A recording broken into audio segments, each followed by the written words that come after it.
কাজী হায়াত সাহেবের পা পড়েছে আজকে রাজধানী সিনেমার এই মিট দ্য প্রেসে পজিটিভ সমালোচনা করেন, আলোচনা করেন, তাহলে এই ছবিটা অনেক দূরে এগিয়ে যাবে। বাপ্পি আমার নিজের আপন রক্তের ভাই, যেরকম সেরকম একটা ভাই।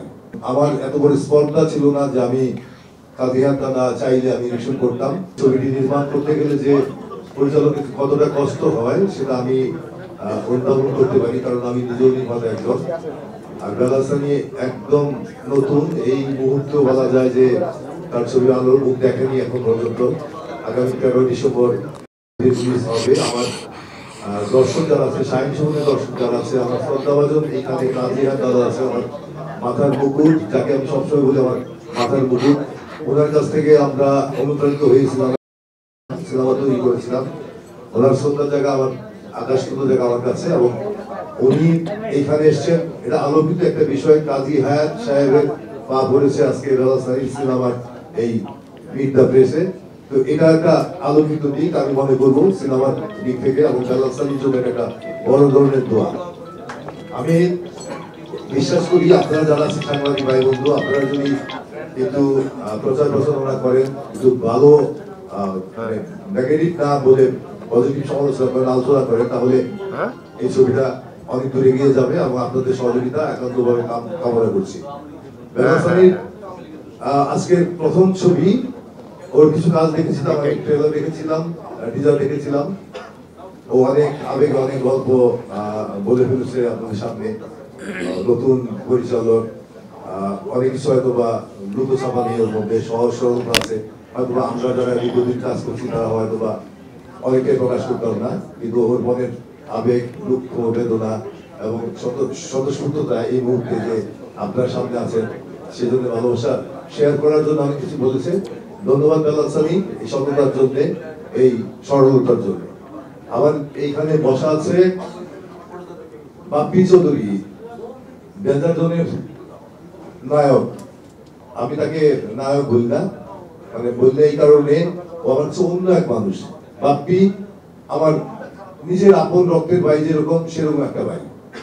কারণ বাপ্পির জন্ম হয়েছে আমার হাত ধরেই, ভালোবাসার রং দিয়ে শুরু বাপ্পির জীবন। এবং বাপ্পি যখন তার কেরিয়ার শুরু করে, অদ্ভুত এক ঘটনা, ভালোবাসার রং সিনেমা তৈরি করার কালীন সময়েই তার সাথে অনেক প্রযোজক পরিচালক যোগাযোগ করতে থাকে। পরবর্তী সময়ে ভালোবাসার রং এবং হিট করে, আপনারা জানেন সবাই। বাপ্পি রাতারাতি তারকা হয়ে যায়, এবং তারকা খ্যাতির এমন এক তুঙ্গে বসবাস করে বাপ্পি যে 2-4-5 বছর টানা ইন্ডাস্ট্রিকে লিড করে, এবং একের বাণিজ্য সফল ছবি উপহার দিয়ে যায়। এবং আপনারা জানেন যে বাপ্পি এখনো সিনেমা করছে, এবং তার সততা দিয়েই, তার নিষ্ঠা দিয়ে, একাগ্রতা দিয়েই, তার পরিশ্রম দিয়েই, চলচ্চিত্রকে ভালোবাসার কারণেই সে এই প্রফেশনে এখনো কাজ করছে। এবং আমাদের যেহেতু দৈন্য দশা, আমাদের যেহেতু সিনেমার দুর্দিন, সেই হিসাবে হয়তো বা তাকে খুব বেশি পর্দায় দেখা যাচ্ছে না, বা সে নিজেও একটু চুজি হয়ে গেছে। বিভিন্ন ভাবে সিনেমার গল্প, প্রোডাকশন হাউস, পরিচালক সবকিছু যদি ঠিকঠাক ব্যাটেবল না মিলে তাহলে ছবি করা না, এরকম একটা বাকি কি বলবো তার মধ্যে আছে।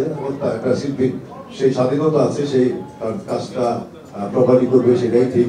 তো এই কারণে অনেক ছবি হচ্ছে না, কিন্তু আমাদের সিনেমা সংখ্যা একদিকে কম, আর এমনি তো সিনেমা দেয় যেহেতু ছবিও শুটিংয়ের কারণে কম, কিন্তু তারপরে ডেঞ্জার জোন সিনেমাটা করেছে, তার রেটিং দেখেছি আমি স্বল্প মাত্রায় দেখেছি, খুব বেশি না। আমি আশা করবো 13 তারিখ সিনেমা রিলিজ হওয়ার পর আমি সরল বলেছিলাম আমাদের যাবো, ছবিটি দেখবো।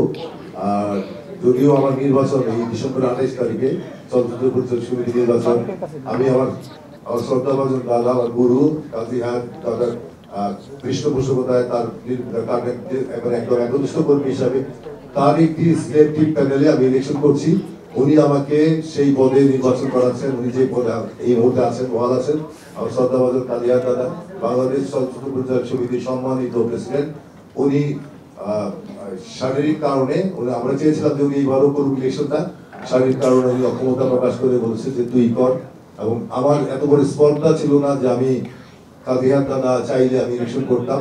দাদা আমাকে বলেছে তুই কর, তুই যেহেতু মহাসচিব হিসেবে সুন্দরভাবে দায়িত্ব পালন করেছিস এবং সমিতি সুন্দরভাবে এগিয়ে গেছে, সুতরাং তুই করবি, এবং আমি এই প্যানেলে থাকবো এবং এই প্যানেলকে সমর্থন করবো। ধন্যবাদ দাদা। আমি এটা আবার আবেগের কারণে বলে ফেললাম সানি সানির মতো, কারণ এত বড় লোকজন, এত ক্যামেরা, এত কিছু আমি হয়তো পেতাম না। একটু নির্বাচনী প্রচারণা হয়ে গেল। আপনারা একটু এরকম একটু নির্বাচনী প্রচার হিসেবে গ্রহণ করবেন এবং ফলো করে প্রচার করবেন। ধন্যবাদ সবাইকে।